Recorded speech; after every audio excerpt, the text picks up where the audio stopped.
Hello, everybody. My name is Lakin. Welcome back to Shonen This Week. Can you hear me? Let's see. Am I at a good audio level? It's the show where we review all of the stuff in Shonen Jump and some of the stuff that isn't. Welcome in, and yeah, we don't have any new additions this week. We do have some returners. I will say I'm sorry I wasn't here last week. It was a busy weekend. I wasn't back until Tuesday, so I just couldn't record it, but we are here.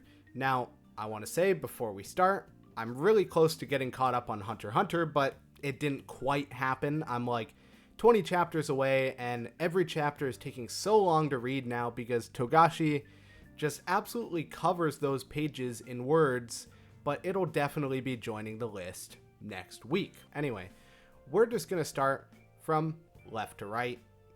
Simple. We're leaving the best for last, Kagurabachi, okay? Sakamoto Days, like, what the hell is even going on? It's playing out exactly as I predicted. I think it's playing out exactly as everyone predicted. I can't even take credit for this. I can't take credit for the prediction at all, because it was just so obvious. The Sakamoto that's going to die in this fight is obviously X. For that reason, I'm going to lower this one tier. I was kind of hoping that Sheen would get the chance to surpass Prime Sakamoto here, but it seems like he's taking the backseat because literally fucking everybody has shown up to help Nagumo, which also means Nagumo probably isn't going to die here. I don't know what's going on. It's gotten so ridiculous, but the final panel in this is really awesome. It's probably the best part of the chapter. I don't know, I like seeing Shishiba and Osaragi join the fight, but at the same time, I feel like thematically, it just doesn't make any sense. Now, similarly, I would put this as a, good tier chapter of Ichi the Witch. We're heading out to meet this new magic, and literally the whole chapter is just them riding on this bike, talking to each other. There's nothing of particular intrigue, and so for that reason, I can't put it anywhere above good tier. It was just good. I enjoyed reading it. And let's talk about Kinato's magic. I know people are saying it on Twitter. The axe notice has 100% hit Kinato's magic. There's not a doubt in my mind. This is definitely getting axed soon. We're really quickening the pace. They're explaining all sorts of arbitrary lore. And it seems like we're probably going to beat the main bad guys here. And I say main bad guys with quotation marks because we don't really know. I mean, they could beat... Maybe the pacing is just bad, okay? Maybe the pacing is just shit and they're going to beat these guys and there's going to be someone else. But I don't know. I kind of feel like this might be it for Kinato's magic. And now I can confidently say that Alien Headbutt deserved the shot that Kinato's magic got. I'm going to put this chapter in mid. It wasn't awful, but it just wasn't good. And I'm just kind of tuned out of it at this point. Now, as for Underdoctor, this is going to be our first great chapter of the week. We have Haiji earning the trust of this new doctor who's skeptical of his powers. He saves people, and then we get this really great scene at the end where the new doctor kind of recounts Haiji's abilities and how he's just so thankful that Haiji became a doctor in the first place. And I just thought this was a really good chapter, continuing from the arc that was started last week. Just banger. What more is there to say about it? I love Underdoctor. I think it's fair to say now that out of the batch, Kinato's magic, Alien Headbutt, Underdoctor has turned out to be the strongest, probably by a pretty large margin. Now, Roku's House of Oddities, and keep in mind, since I didn't review last week, I am going to talk about the last two chapters for each of these, probably. I think the last two chapters were pretty good. We're introduced to the concept of exorcism. I would put this in great. First of all, we get to see the Vampire King fight, we get to see the dog fight, and then what the heck happened in the newest chapter? Oh yeah, they take this kid home, he sees his parents, kind of like a tear-jerking chapter. I just enjoyed it. I thought it was definitely a couple of above average chapters for Roku's House of Oddities, and that's in a bed of chapters that are already really good. Now, Akane Banashi, I'll go ahead and put this at good. I just thought this was a perfectly baseline chapter. I enjoyed reading it, but nothing special that really stood out to me happened in this one. I am nonetheless excited to see Zensho perform, and I hope...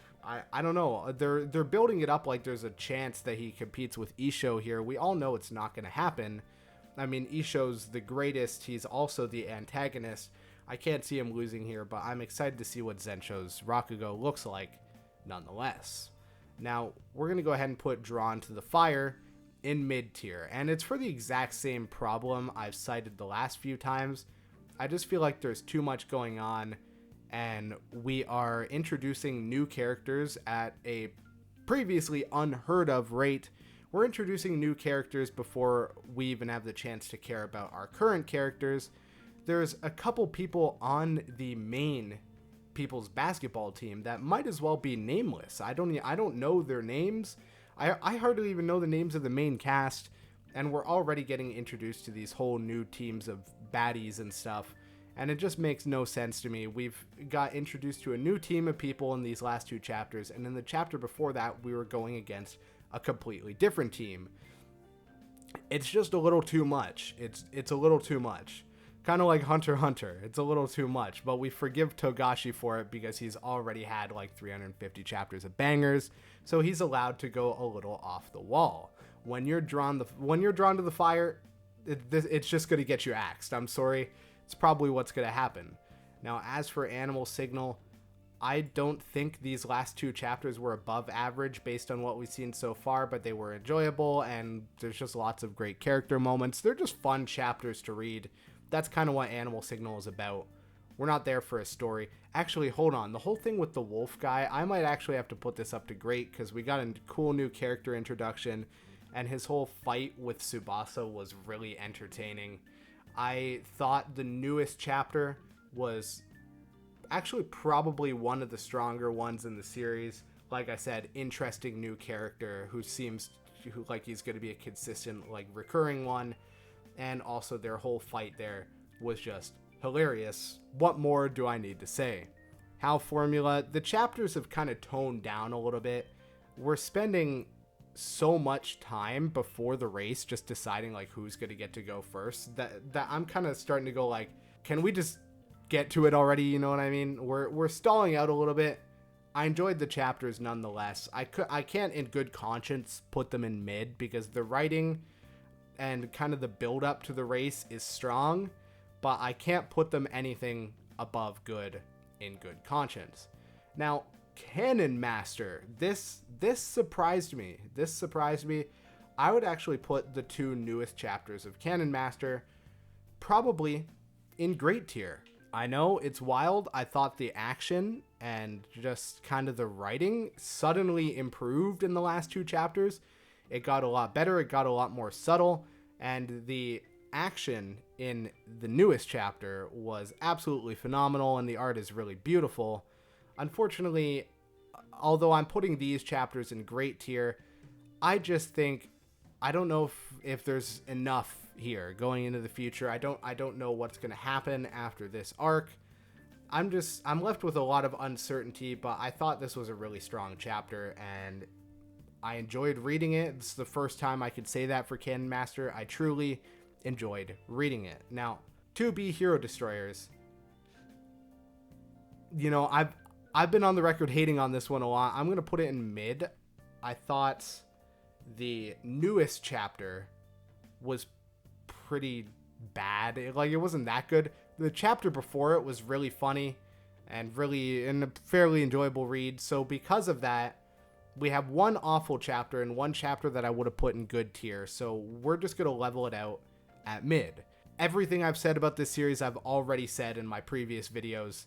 I don't think it's as good as Gintama, and frankly, I just don't enjoy it at all. But there's been a good chapter here and there. Obviously, it's a gag manga, right? Gag mangas are supposed to be funny, though. I hope the author keeps that in mind in the future. Sorry. I sound like such a fucking hater. What can I say? Nippon Sangoku, crazy twist in this newest chapter. So upon realizing that the bear has betrayed them, the strategist just straight up blows Sumihido's brains out and they retreat. I would put this chapter absolute cinema tier. I don't think that's, too far out. The resolution to this whole scenario was absolutely peak. Aoteru's strategy really worked out well. Sune even got time to shine. And then, like I said, the resolution with the strategist betraying the prince and also acknowledging Misumi's kind of strategic genius. Banger. Mad. Now, oh god, this one is fucked up. I'll put this at the top of great tier. So we're back to Leon and Oscar, and they run into this crazy cult of people who think he's like their savior or something. And this is the last thing Leon needs, dude. He's got a cult of people worshipping him. All I'm gonna say is I cannot wait to see John rock this guy's shit. I do wonder where we're gonna go after this, because it's like Leon is sort of the overarching antagonist here. So if he dies, is that just it? I don't really think so. I think John and Ponyo are gonna go into the like monster den, and clearly they're gonna meet the antagonist. That's my prediction, and I'm leaving it at that. This was a great chapter. I'm excited to see Leon meet up with John again, and I'm excited to see John murder him. And also we have a bit of a rift between Oscar and Leon here. I wonder what that's going to turn into. Gachiakuta. Rudo is finally let out. We got lots of lore on like the gods and stuff here. The gods had a fight with the humans in the past. It's all just a big lore drop. But I will say I didn't really find the way it was delivered to be particularly interesting or of intrigue, you know. And I also find the gods fought with the humans in the past thing to be like kind of contrived and maybe a little bit lame. I thought it's rare we get this much of a lore drop in Gachiakuta. But like I said, I thought the way it was delivered, which is literally just two people sitting in a room just talking to each other, I just thought it was kind of like it could have been done better, in my humble opinion, instead of just, you know, like an exposition thing. But the reveal itself is pretty cool, and so I'll just put this chapter in good. But I wasn't that moved at all. I wasn't as moved as I felt like the chapter was trying to get me to be. You get what I mean? We'll talk about the last two Kagurabachi chapters. I would say probably the chapter from last week was absolute cinema. That goes without saying. We get Kunishige's backstory, which is just fucking insane. It's going to be absolutely heartbreaking when we go through all this stuff with him, just to see him get ganked literally in the first chapter of the manga. And then the chapter this week, the Masumi show up. Shiba gets absolutely bodied. First of all, this is the second time now we've seen this from him in the series. It seemed like Shiba was basically untouchable in the early arcs, and now he's gotten absolutely bodied like twice in the span of about 10 chapters, no? I'm very excited to see Kagurabachi back, and I'm really, really excited to see Subaru fight next chapter. He's going head-to-head with the Masumi.